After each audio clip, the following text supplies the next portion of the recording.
Vamos a exponer la línea de tiempo desde las perspectivas del desarrollo humano, iniciando con la perspectiva psicoanalítica, que fue desarrollada básicamente por dos autores.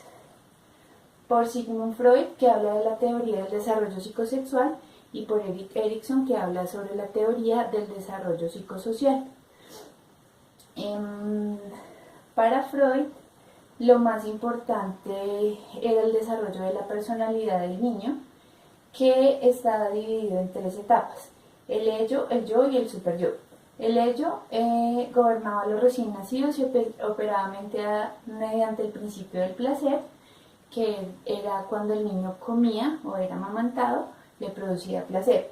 El yo, que gobierna el primer año de vida y opera mediante el principio de la realidad, es decir, que el niño intenta satisfacer sus deseos mediante cosas que no puede obtener.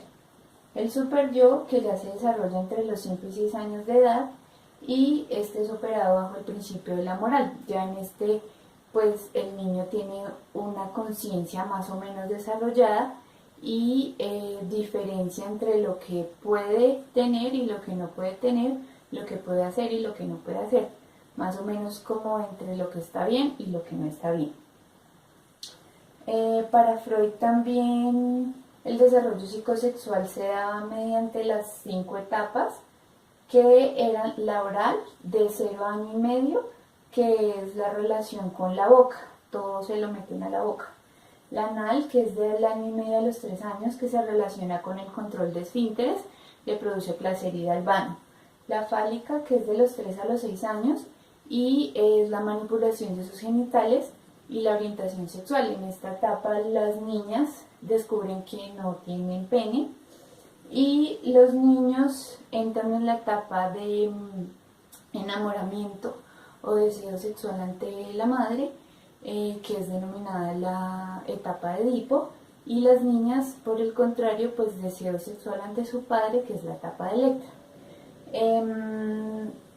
La cuarta etapa tiene que ver con la latencia, que va de los 6 años a los 11 años. Las pulsiones en este momento están más calmadas, los niños se relacionan mejor en su ambiente escolar y están como más metidos en el tema de relaciones sociales. Y la última, que es la etapa genital, que es a partir de los 12 años y se producen los cambios biológicos normales de la pubertad, y en esta reaparecen los impulsos sexuales.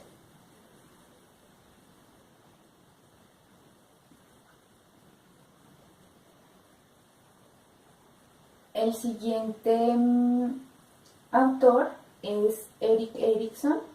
Él modificó un poco la teoría freudiana, sin embargo sí se basó en muchas cosas, pero él adiciona la influencia de la sociedad en el desarrollo de la personalidad.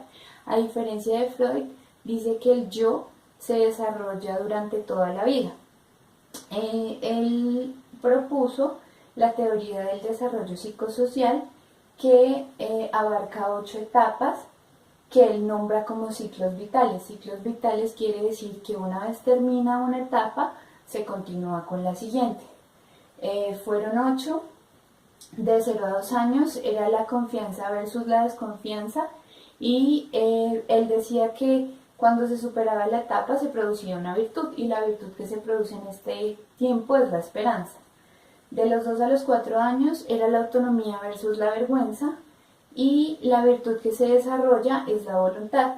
De los 4 a los 6 años, la iniciativa versus la culpa. Lo que se desarrolla como virtud en esta etapa es el propósito. De los 6 a los 12 años es la laboriosidad versus la inferioridad, y en esta etapa se desarrolla la capacidad. La etapa de adolescencia es la identidad versus la difusión, y en esta Pavlov, 1913. Teoría del aprendizaje y del conductismo. Fue el precursor del condicionamiento clásico, que postulaba que existían reflejos incondicionados que podían convertirse en condicionados. Él fue quien practicó con perros para mirar la saliva, qué tanta saliva, y los condicionaba. Seguimos en 1920 con Watson. Él tenía la teoría también del aprendizaje y del conductismo, fundador de la escuela psicológica conductista. Él decía que podía coger una docena de niños y les enseñaba y ellos aprendían a lo que él les dijera. Seguimos con Burrus Frederick Skinner en 1950. Él también tenía la teoría del aprendizaje y del conductismo. Condicionamiento operante, principio de recompensa. Un individuo puede tener la probabilidad de repetir una conducta que haya recibido recompensa o no, repetirla si ha recibido un castigo. Entonces, él también fue condicionado. Piaget, él nos habla sobre la teoría de las etapas cognitivas. Para Piaget, el desarrollo comienza con la capacidad de adaptarse al ambiente. El niño lo hace de una manera innata, como nos da un ejemplo cuando el bebé recién nacido succiona el pezón de la mamá. Para Piaget esto tiene tres procesos relacionados, quienes él los nombra como organización, adaptación y equilibrio. La organización es la tendencia que tiene el niño a crear o categorizar dependiendo de las características que él le dé a cada uno de los objetos o de sus experiencias. La adaptación es cuando el niño maneja la nueva información en base a la información que ya sabe. Sin embargo, pues este proceso de adaptación tiene otros subprocesos que se llaman la asimilación y la acomodación. La equilibración, pues es cuando los niños no pueden manejar las nuevas experiencias y sufren un estado de desequilibrio. Sin embargo, los niños asimilan y acomodan la información para producir un equilibrio. Piaget nos dice que el desarrollo cognitivo ocurre en 4 etapas. En cada una de las etapas el niño siempre va a tener un proceso de desequilibrio. Sin embargo, el niño siempre va a adaptar y a modificar esto en su forma de pensar. De los aportes de Piaget, pues se crearon currículos apropiados para cada una de las etapas. Bueno, aquí encontramos otro de los principales representantes, que es Vygotsky, quien nos destaca la participación activa de los niños con el entorno. Él nos habla sobre que los niños aprenden de la interacción social con los demás. Él destaca pues que no solo el lenguaje es una expresión de conocimiento, sino que es esencial para aprender y pensar y desarrollarse en el medio ambiente. Para Vygotsky, los adultos deben ayudar a dirigir y organizar el aprendizaje del niño. Esto él lo llama zona de aprendizaje próximo. Él también utilizaba un término que es el andamiaje, que es el apoyo temporal de que los padres le dan a los niños y sus maestros. Siempre va a haber apoyo por parte de esas dos personas. Pues las ideas de Vygotsky contribuyeron al desarrollo de la autorregulación, la cual fue un logro para el desarrollo académico posterior.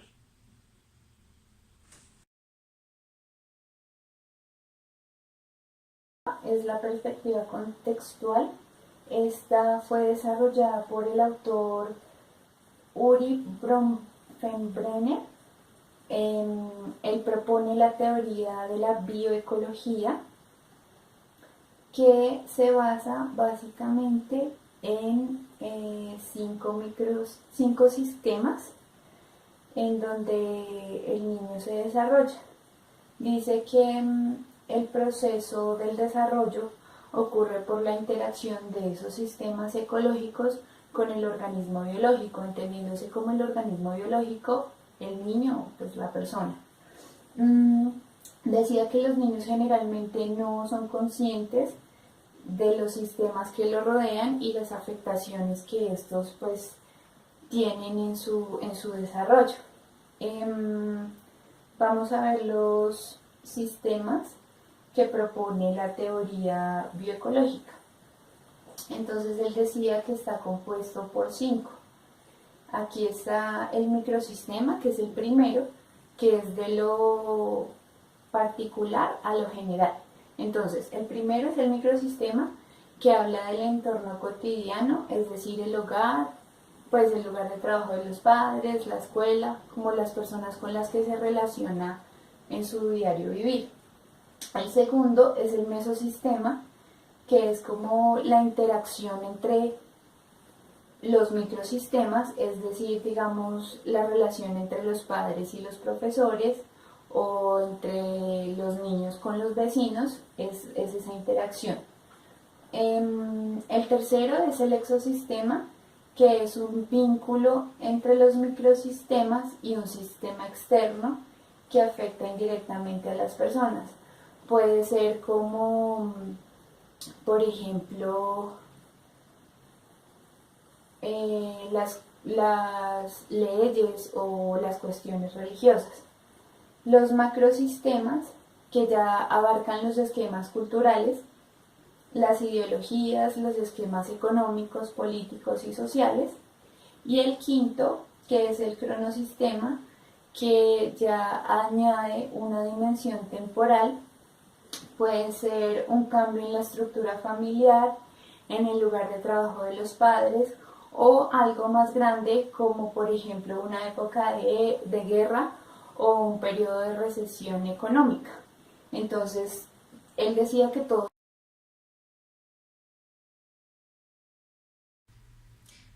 Buenas noches, ya para finalizar les voy a hablar sobre la perspectiva evolutiva y sociobiológica. Su principal autor es este hombre que vemos acá en la fotografía, se llama Edward Osborne Wilson.